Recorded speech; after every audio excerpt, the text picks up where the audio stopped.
Hey guys, welcome back to my channel. Today I'm going to show you something I just picked up. I always wanted one ever since I had my dune buggy. I picked up a 1976 Volkswagen Beetle. Needs a little bit of work, but it's pretty solid, and I'll give you guys a walk around, and I'm going to get to work on it.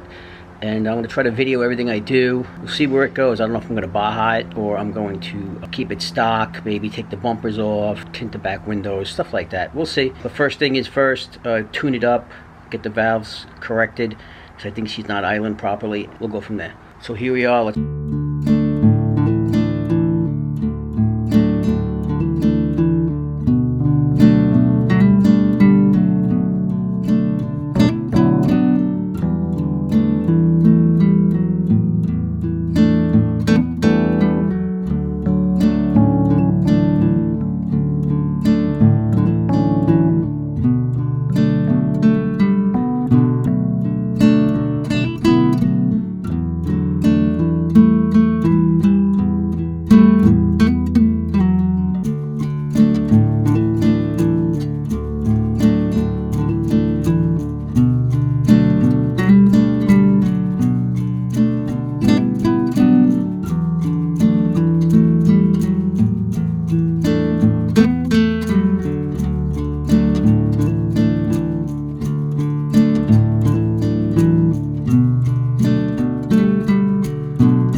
somebody get rid of the fly windows that usually go here. I don't know if I'm going to end up putting those back or just try to fix these channels and the way the windows go up and down.